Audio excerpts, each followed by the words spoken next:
Good morning with में आपका स्वागत है। मैं हूं इंद्रजीत कौर। अगले एक घंटे के दौरान हम आपको पंजाब, हरियाणा और हिमाचल से जुड़ी हुई खबरें दिखाएंगे, साथ ही साथ देश और दुनिया की हर छोटी बड़ी खबर से रूबरू करवाएंगे। लेकिन शुरुआत करते हैं पंजाब से, और बड़ी खबर अमृतसर से आपको बता दें, कैप्टन अमरिंदर सिंह का आज अमृतसर का दौरा है। वे गोल्डन टेम्पल में माथा टेकेंगे। कैप्टन आपको बता दें कि पंजाब कांग्रेस के नए अध्यक्ष घोषित किए गए हैं और उस घोषणा के बाद पहली बार वे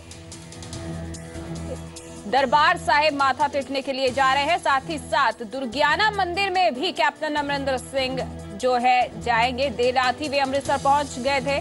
कैप्टन अमरिंदर मीडिया से भी मुखातिब होंगे, प्रेस कॉन्फ्रेंस की जाएगी। आपको बता दें कि 13 दिसंबर को बठिंडा में संभावित रैली कर सकते हैं कैप्टन अमरिंदर सिंह, और आज से कैप्टन की नई इनिंग का आगाज हो जाएगा। तो आज शुक्रिया अदा करने के लिए वे नतमस्तक होंगे, दरबार साहिब जाएंगे, माथा टेकेंगे और उसके बाद मीडिया से भी मुखातिब होंगे कैप्टन अमरिंदर सिंह। ज्यादा जानकारी के लिए हमारे साथ जी मीडिया संवाददाता राजन गोसाई अमृतसर से जुड़ चुके हैं। राजन, आखिर कब तक कैप्टन अमरिंदर सिंह दरबार साहिब में पहुंच सकते हैं?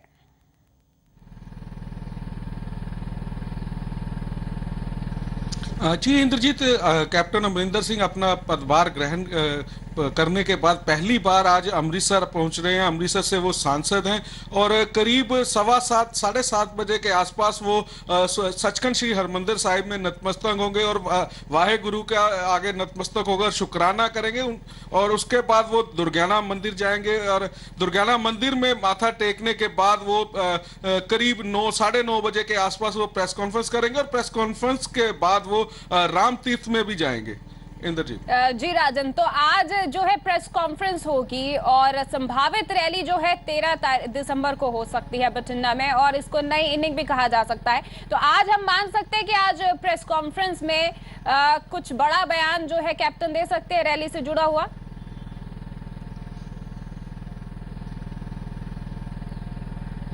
जी बिल्कुल इंद्रजीत, सिर्फ रैली से नहीं और आने वाली जो रणनीति होगी, चुनाव 2017 में जो चुनाव होंगे उसमें कांग्रेस पार्टी के जो गुट है, गुटबाजी है, उसे खत्म करने के लिए कैप्टन क्या रणनीति बनाएंगे, सभी गुटों को कैसे मनाकर एकजुट करेंगे ताकि चुनाव में कांग्रेस पार्टी एकजुटता से चुनाव लड़े, इस बारे में भी वो खुलासा करेंगे। और सबसे बड़ी बात, जो श्रोमणी अकाली दल और उप मुख्यमंत्री प्रकाश सिंह बादल और उप मुख्यमंत्री सुखबीर सिंह बादल जो उन पर हमले कर रहे हैं, लगातार सद्भावना रैली के दौरान जो हमले कर रहे हैं, उनका जवाब भी आज कैप्टन अमरिंदर सिंह देंगे, क्योंकि सद्भावना रैलियों में कैप्टन ही जो है वो निशाना रहे हैं श्रोमणी अकाली दल और भाजपा के लिए। तो आज देखना होगा कि कैप्टन अमरिंदर सिंह उन सभी जो हमले किए गए उनका कैसे जवाब देते हैं। बिल्कुल, लगातार चुनौती दी गई है अकाली दल की ओर से सद्भावना रैलियों के दौरान। लेकिन राजन, आज कैप्टन तो पहुंचेगी, उनके साथ क्या कुछ और बड़े नेता भी जो है पहुंच सकते हैं कांग्रेस के?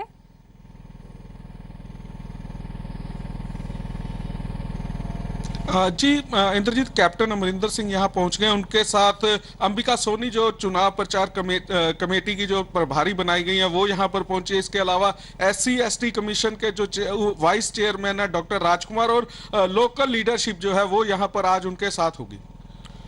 जी राजन, आपका इस तमाम जानकारी के लिए शुक्रिया। आपसे हम अपडेट लगातार लेते रहेंगे। तो कैप्टन अमरिंदर सिंह आज जो है दरबार साहिब में माथा टेकेंगे, दुर्गियाना मंदिर भी जाएंगे और उसके बाद एक प्रेस कॉन्फ्रेंस होगी और प्रेस कॉन्फ्रेंस में क्या रणनीति होती है इस पर भी जानकारी दे सकते हैं captain Amarinder Singh.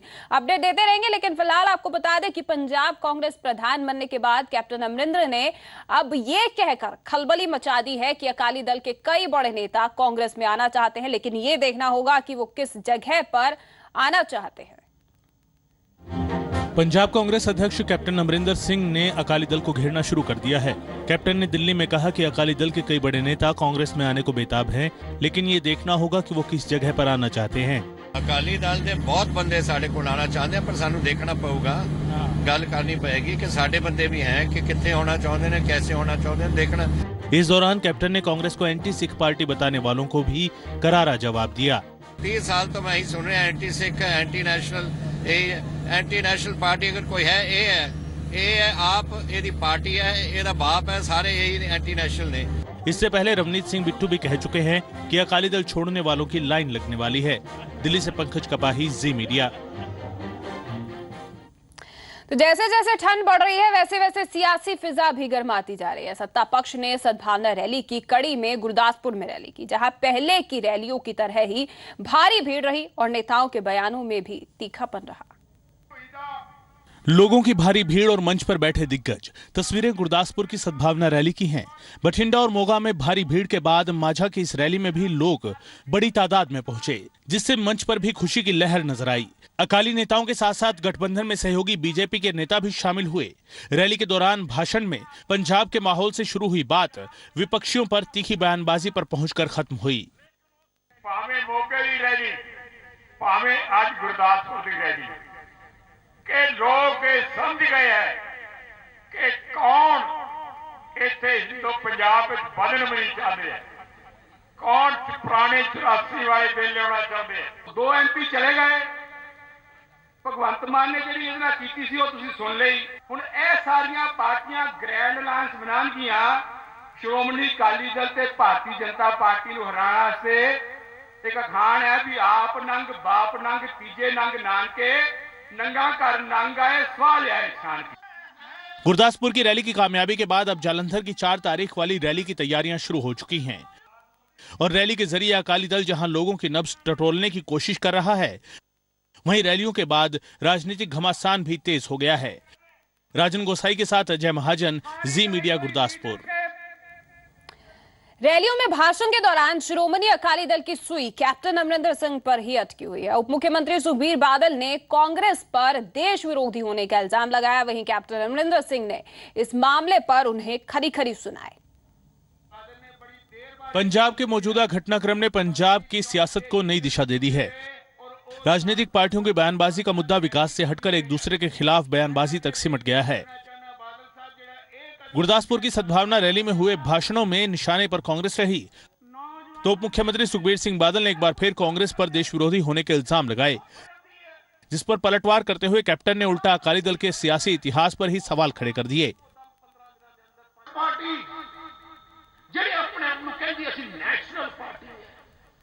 National party का मतलब देश की पार्टी, जी पार्टी देश वास्ते देश की तरक्की वास्ते गल करती है, कोई नेशनल पार्टी एंटी नेशनल बनी बैठी है। होर कुछ इन्हां नूं कहण नूं कुछ है नहीं। 30 साल तो मैं ही सुन रहा anti Sikh, anti national party अगर कोई है ये है आप, ये पार्टी है। कप्तानी मिलने के बाद कैप्टन अकाली दल के खास तौर से निशाने पर हैं। उप मुख्यमंत्री ने कैप्टन पर लोगों को गुमराह करने के इल्जाम लगाए, तो कैप्टन ने इन इल्जामों को सिरे से खारिज कर दिया। कांग्रेस के प्रधान बने हैं, आज झूठ के बगैर कुछ बोलते ही नहीं। जिलों भी पिछली बार भी मैदान जंग जब शुरू हुई, बादल परिवार के खिलाफ झूठ से झूठ। गुमराह मैं कैसे कर रहे हैं? मैं तो आप लोगों के सामने जो असलियत रख रहे हैं, बाकी लोगों ने मानना नहीं मानना उन्होंने ऊपर है। मैं गुमराह करन केड़ी गल? पंजाब की सियासत में उबाल आ चुका है, इल्जामबाजी का दौर तेज हो चुका है। सत्ता की हैट्रिक मारने के लिए अकाली दल बेताब है, तो बतौर प्रधान कुर्सी संभालने के बाद कैप्टन भी मिशन 2017 का निशाना समझकर राजनीतिक मैदान में निकल चुके हैं। लेकिन इस दरमियान राजनीतिक इल्जामबाजियां विकास के मुद्दे से ऊपर उठ चुकी हैं। गुरदासपुर से राजन गोसाई और अजय महाजन के साथ पंकज कपाही, जी मीडिया, दिल्ली।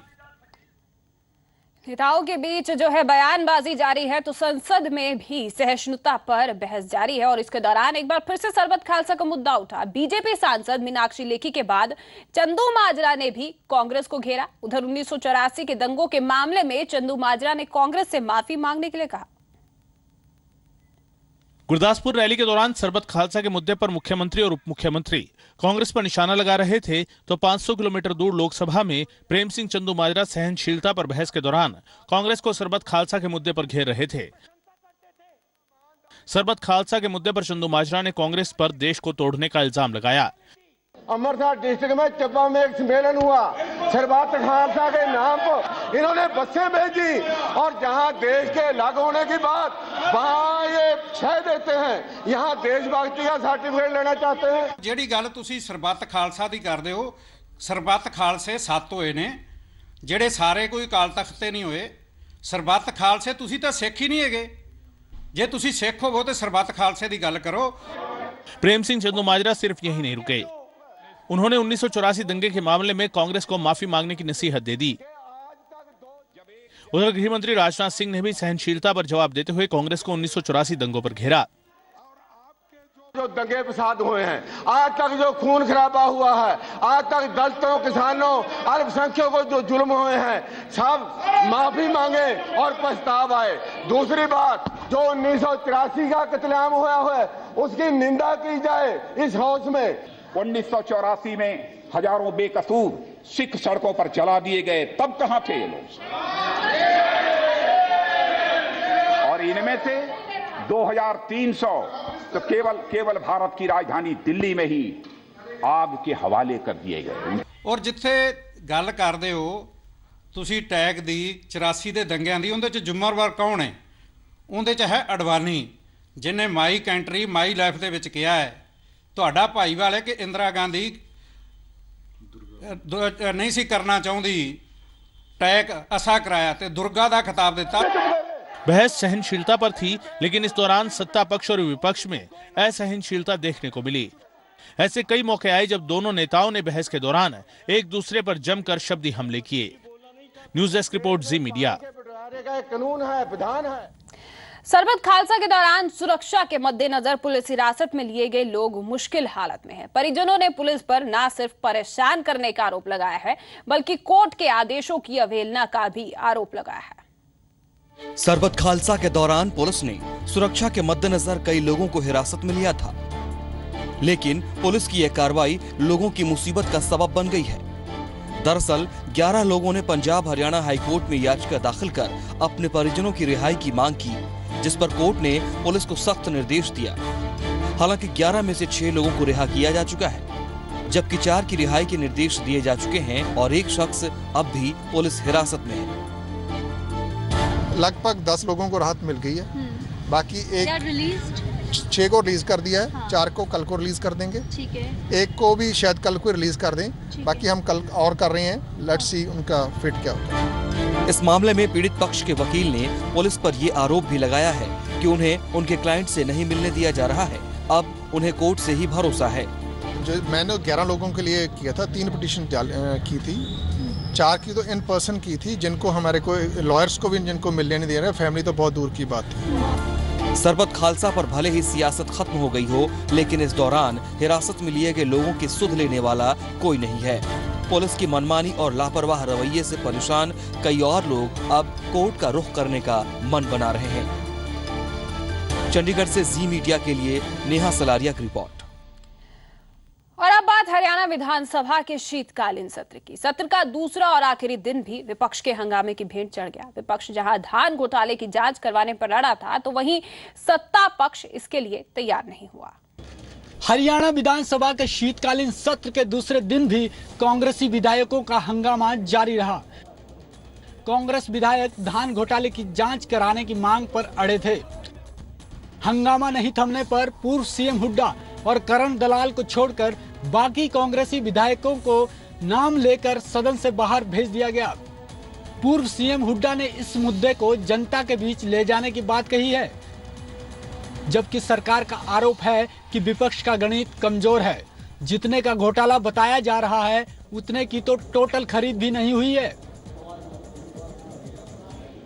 जिस प्रकार का घोटाला किया है उसके लिए जांच का हमने मांगी, लेकिन सरकार का रवैया तो है इस प्रकार का है, वो इस बात के लिए तैयार नहीं थे और हम इस बात के लिए वो नहीं है। ठीक है, बहुमत है इनका विधानसभा में, यहाँ तो हमारी आवाज दबा सकते हैं, लेकिन लोगों की आवाज नहीं दबा सकते। हम लोगों में जाएंगे। एमएसपी के हिसाब से अगर हम उसका रेट लगाएं तो ये लगभग 6153 करोड़ रुपए बनते हैं और ये कह रहे हैं कि 10,000 करोड़ रुपए का घोटाला हुआ। पहली बात तो इनकी कैलकुलेशन ही इतनी कमजोर है, इनका गणित इतना कमजोर है कि ये ठीक प्रकार से कैलकुलेशन भी नहीं कर पा रहे हैं। वहीं हरियाणा के कृषि मंत्री ओम प्रकाश धनखड़ का कहना है कि जांच की जरूरत नहीं है, क्योंकि झूठ की जांच नहीं हो सकती। जांच की जरूरत ही नहीं है, जब कोई गड़बड़ हुई नहीं। आप 100 बार झूठ बोलने से झूठ सच नहीं होता है। हमने कहा एक भी किसान की शिकायत नहीं है, जांच किस बात की करें? Only political issue. धान खरीद घोटाले की जांच कराने की मांग पर अड़ी कांग्रेस के तेवर ज्यादा तीखे होते जा रहे हैं, जबकि सरकार इसे जनता को गुमराह करने की कोशिश बता रही है। चंडीगढ़ से कुलवीर दीवान, जी मीडिया। तो हरियाणा विधानसभा में तो जमकर हंगामा हुआ और ऐसा ही कुछ हंगामा हिमाचल विधानसभा में भी देखने को मिल रहा है। हिमाचल विधानसभा में अब 4 नवंबर को भ्रष्टाचार के मुद्दे पर चर्चा होगी। शीतकालीन सत्र के पहले ही दिन से विपक्ष सीएम वीरभद्र से जुड़े हुए मामले पर चर्चा की मांग कर रहा था। धर्मशाला में शीतकालीन सत्र के दूसरे दिन भी बीजेपी विधायकों ने भ्रष्टाचार के मुद्दे पर चर्चा की मांग करते हुए हंगामा किया। कुछ देर के लिए विधानसभा को स्थगित भी करना पड़ा। बाद में स्पीकर ने विपक्ष के नेता के साथ चर्चा के बाद 4 दिसंबर को चर्चा कराए जाने का भरोसा दिया। श्री रविंद्र सिंह जी का जो प्रस्ताव है उसको हमने एडमिट कर लिया है। 4 तारीख को ये क्वेश्चन आवर के बाद लगेगा। गतिरोध अभी तो गतिरोध खत्म है, बाकी कोई और मुद्दा आ जाएगा तो देखेंगे, लेकिन अभी गतिरोध नहीं है। विपक्ष के नेता प्रेम कुमार धूमल ने विधानसभा अध्यक्ष के फैसले का स्वागत किया है। हमें खुशी है कि हमारी जो सही बात थी वो सरकार को माननी पड़ी, के कारण सारा माहौल गरमाया था। वो मुद्दा था भ्रष्टाचार का। इस पे सरकार भागना चाहती थी चर्चा से। बीजेपी भ्रष्टाचार के मुद्दे पर मुख्यमंत्री वीरभद्र सिंह को घेरने की फिराक में है। यही वजह है कि चर्चा की मांग नहीं माने जाने तक हंगामे पर अड़ी थी। मोहित प्रेम शर्मा, जी मीडिया, धर्मशाला। हिमाचल प्रदेश में मुख्यमंत्री वीरभद्र सिंह को घेरने के लिए विपक्ष ने खास रणनीति बनाई है। आज धर्मशाला में होने वाली रैली भी बीजेपी की इसी रणनीति का हिस्सा है। हिमाचल बीजेपी ने वीरभद्र सरकार को घेरने की रणनीति तैयार कर ली है। पार्टी धर्मशाला के जोरावर मैदान में रैली करने जा रही है, जिसमें 2017 के विधानसभा चुनाव को लेकर वीरभद्र सरकार के मिशन रिपीट के खिलाफ मिशन 50 का नारा दिया जाएगा। हिमाचल प्रदेश में भारतीय जनता पार्टी ने वीरभद्र हटाओ हिमाचल बचाओ ऐसा एक आंदोलन चला रखा है। उसी कड़ी में 2 दिसंबर को विधानसभा के ग्राउंड में हम वीरभद्र हटाओ हिमाचल बचाओ का नारा देकर के प्रदेश के समस्त कार्यकर्ता वहां पर पहुंचेंगे। बीजेपी अध्यक्ष सतपाल सिंह सत्ती ने दावा किया है कि रैली में 10,000 से ज्यादा कार्यकर्ता इकट्ठा होंगे। रैली में मिशन 50 का नारा देकर पार्टी प्रदेश कार्यकर्ताओं में जोश भरने की कोशिश में है। मोहित प्रेम शर्मा, जी मीडिया, शिमला। हिमाचल विधानसभा के शीतकालीन सत्र में बीजेपी ने वॉल्वो बसों की खरीद और टेंडर प्रक्रिया पर सवाल खड़े किए। बीजेपी विधायक रिखी राम कौंडल ने हाल ही में परिवहन विभाग द्वारा वॉल्वो बसों के टेंडर प्रक्रिया और बसों में खराबी पर घोटाले की आशंका जाहिर की थी।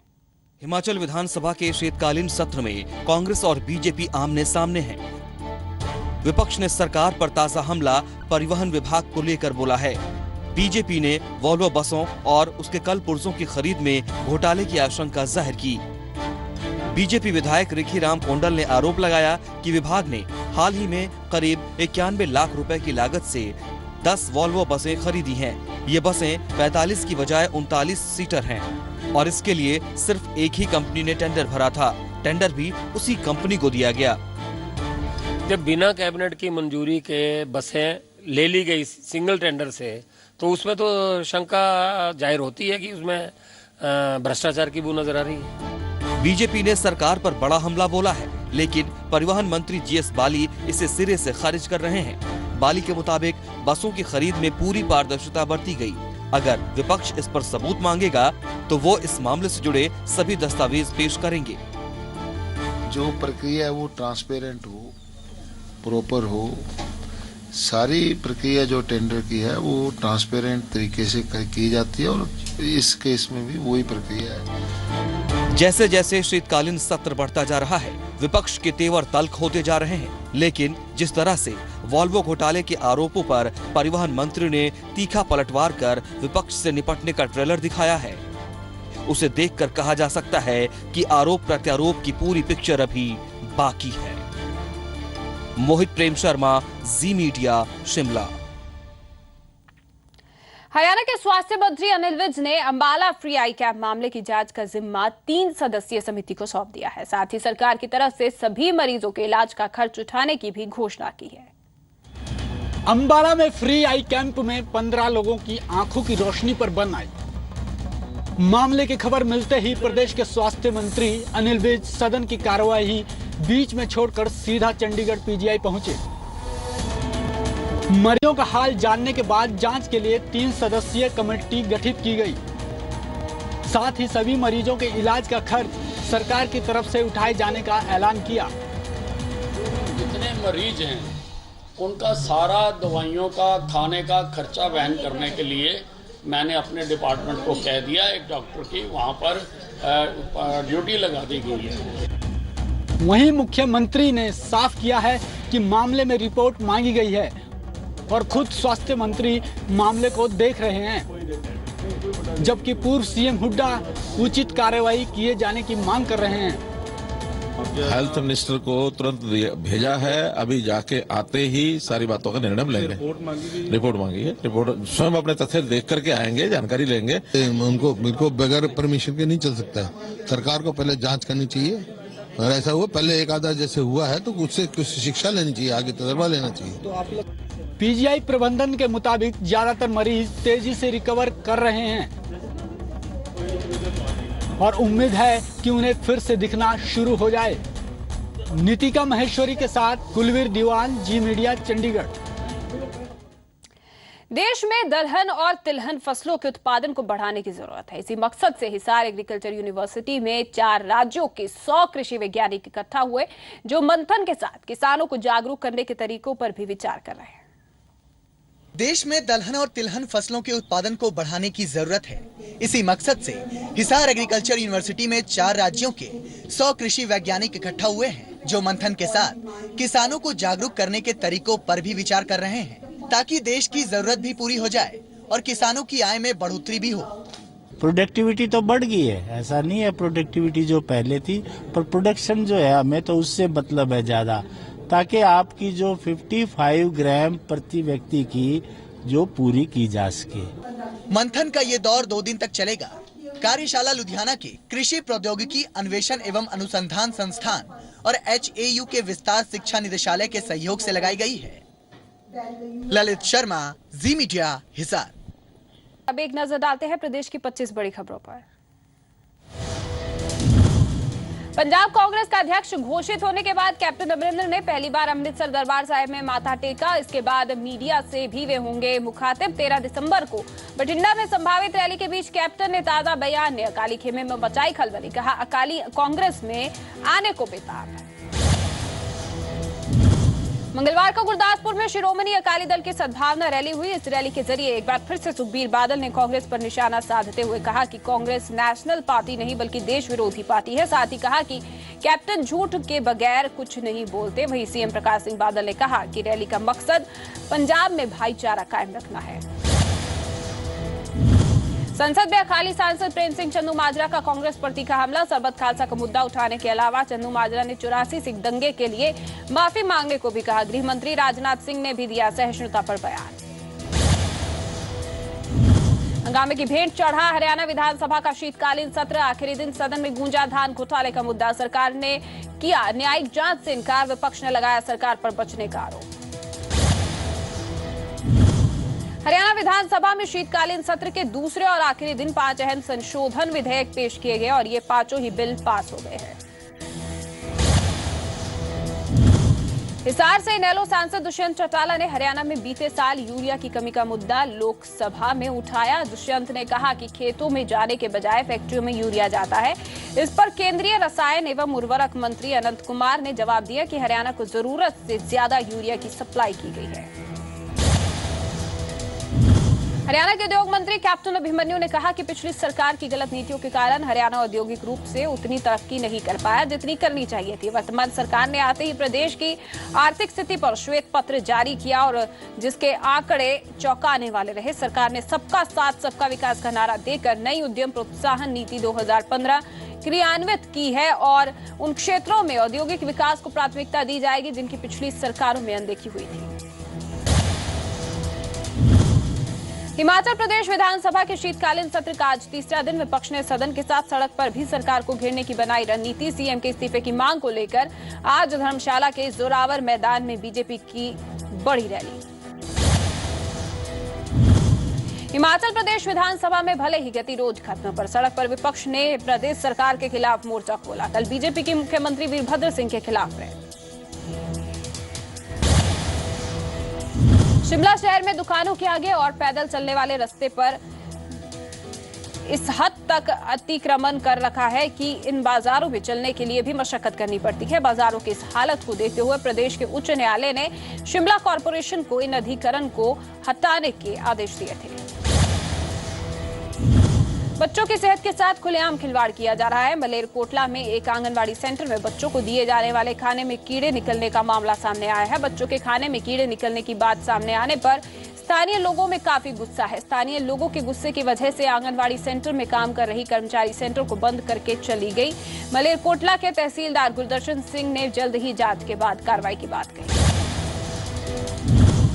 अंबाला में आंखों की रोशनी गंवाने वाले सभी लोगों के इलाज का पूरा खर्च उठाएगी हरियाणा सरकार। स्वास्थ्य मंत्री विज ने जाना पीड़ितों का हालचाल, गठित की गई कमेटी।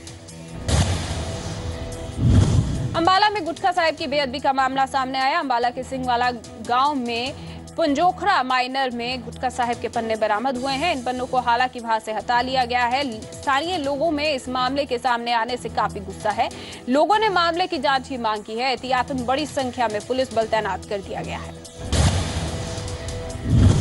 फरीदाबाद में 3 साल के बच्चे प्रिंस के पेट के ऑपरेशन के दौरान 29 मैग्नेट के टुकड़े, एक घड़ी का सेल और एक 5 पैसे का सिक्का निकला है। प्रिंस को पेट में दर्द की शिकायत रहती थी। एक्सरे के दौरान डॉक्टर्स को उसके पेट में मेटल नजर आया। ऑपरेशन के बाद बच्चे की तबीयत ठीक है। कोयला घोटाले में नवीन जिंदल पर आरोप तय करने के लिए आज भी जारी रहेगी सुनवाई। अमरकोंडा मुर्दांगल कोल ब्लॉक आवंटन में जेएसपीएल पर गड़बड़ी करने का आरोप है। खुफिया एजेंसी और बीएसएफ की आशंका के बाद अब जम्मू कश्मीर के उप मुख्यमंत्री निर्मल सिंह ने भी जाहिर की घाटी में आईएसआईएस की मौजूदगी की आशंका। डिप्टी सीएम ने कहा कि वो घाटी की अवहेलना नहीं होने देंगे खराब, आतंक का देंगे मुंहतोड़ जवाब। सेना और पुलिस पर कर रही है अपना काम। पाकिस्तान अधिकृत कश्मीर से उजड़कर भारत आए शरणार्थियों में फारूक अब्दुल्ला की बयानबाजी से गुस्सा है। जम्मू के अलग अलग इलाकों में रह रहे इन लोगों ने फारूक के बयानों को देश विरोधी बताया। बारामूला में सुरक्षा बलों ने आतंकियों के एक बड़े ठिकाने का पर्दाफाश किया है। सेना और सुरक्षा बलों को साझा ऑपरेशन में ये कामयाबी मिली। आतंकियों के छिपने के ठिकाने से बड़ी तादाद में हथियार और विस्फोटक मिले हैं। आईएसआई के लिए जासूसी केस में जम्मू कश्मीर में तैनात सेना के 2 जवान शक के दायरे में आ गए हैं। इन दोनों जवानों ने गिरफ्तार आईएसआई ऑपरेटिव कैफुतुल्ला खान से कई बार बातचीत की थी। खान से पूछताछ में इन दोनों संदिग्ध सैनिकों के बारे में जानकारी मिली है। संदेह है कि एक जवान कैफुतुल्ला का रिश्तेदार हो सकता है। पुलिस ने सेना के कुछ नक्शे भी बरामद किए हैं। श्रीनगर की प्रेस कॉलोनी में कश्मीरी पंडित संदीप ने आंखों पर पट्टी बांधकर लोगों को उसे गले लगाने के लिए आमंत्रित किया। मुस्लिम और सिख भी उसके साथ खड़े हुए ताकि घाटी में विभिन्न समुदायों के बीच भाईचारे का संदेश दिया जा सके। पेशे से डॉक्टर संदीप का कहना है कि उनका मकसद सहिष्णुता का संदेश देना है। कुरुक्षेत्र के गीता निकेतन में विद्या भारती अखिल भारतीय शिक्षा संस्थान की ओर से आयोजित 4 दिन का ज्ञान विज्ञान मेला खत्म हो गया है। मेले के समापन के मौके पर राज्यपाल कप्तान सिंह सोलंकी भी पहुंचे। राज्यपाल सोलंकी ने छात्रों को संबोधित किया। चंडीगढ़ का आईटी प्रोफेशनल गुलाब सिंह बना दूसरों के लिए मिसाल। सुबह लोगों के घरों में जाकर बेचता है दूध। भाई के मिल्क कारोबार को बनाया प्रोफेशनल और मॉडर्न।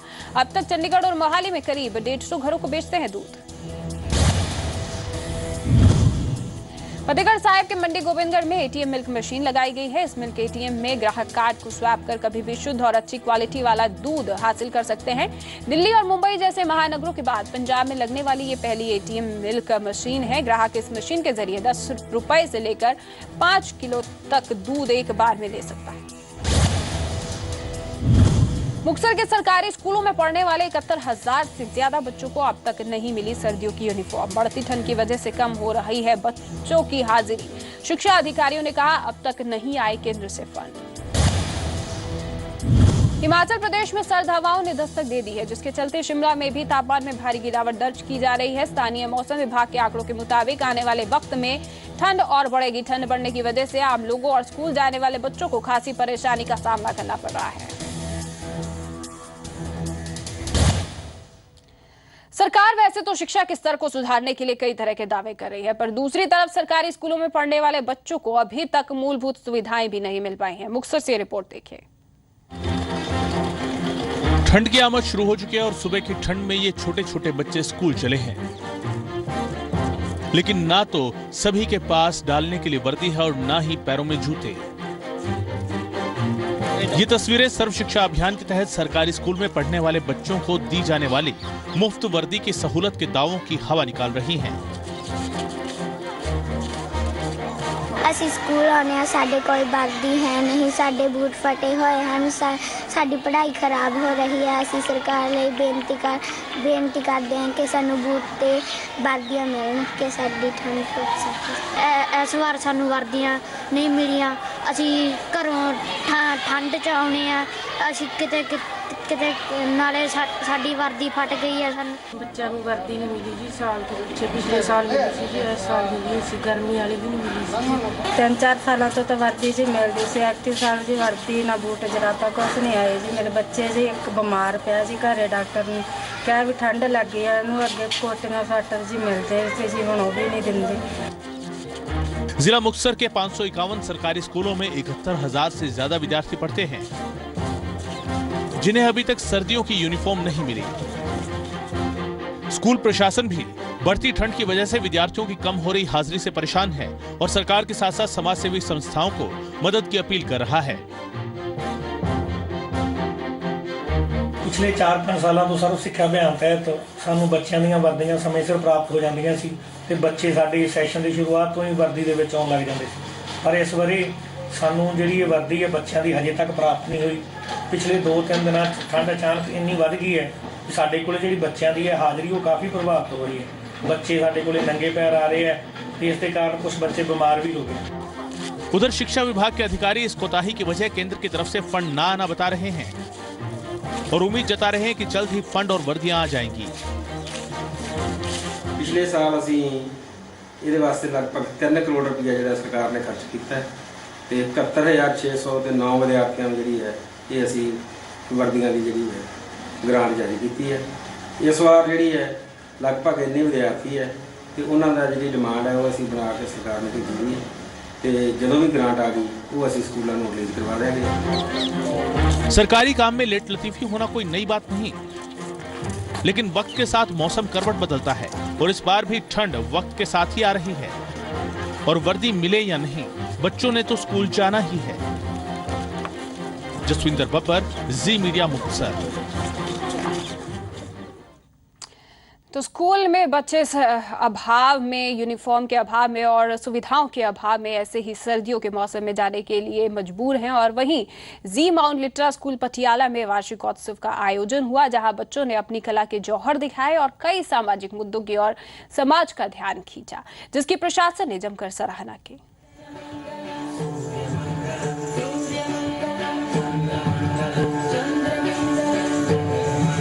झूमते गाते और स्टेज पर प्रस्तुति देते ये बच्चे हैं पटियाला जी माउंट स्कूल के। मौका था एनुअल फंक्शन का, जहां बच्चों ने समाज के ज्वलंत मुद्दों पर अपनी प्रस्तुति के जरिए समाज को एकजुट रहने का संदेश दिया। बच्चों की इस कोशिश की सबने सराहना की।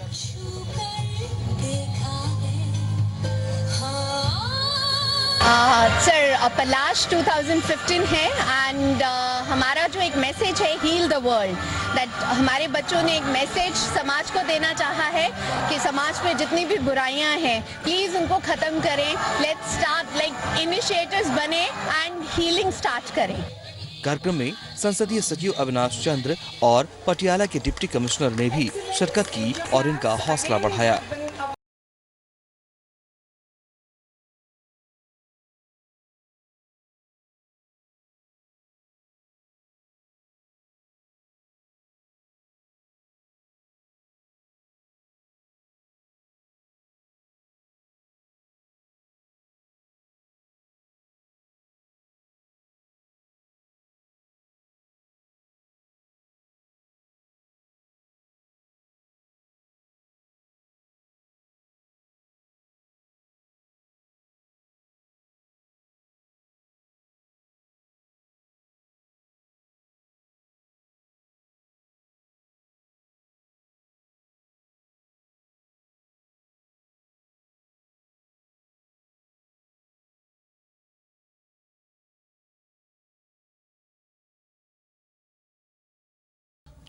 आपको आज गुड मॉर्निंग विद जी कैसा लगा हमें जरूर बताइए। हमारा ईमेल पता है editorpunjabi@zmedia.slgroup.com। इसी के साथ ही आप हमें ऑनलाइन देख सकते हैं zpunjab.com पर। आप हमें सोशल नेटवर्किंग साइट्स के जरिए भी फॉलो कर सकते हैं। हमारा फेसबुक पेज है जी पंजाब हरियाणा हिमाचल। आप हमें ट्वीट भी कर सकते हैं @zpunjab #ZPHS पर। फिलहाल के लिए इतना ही, इजाजत दे, धन्यवाद।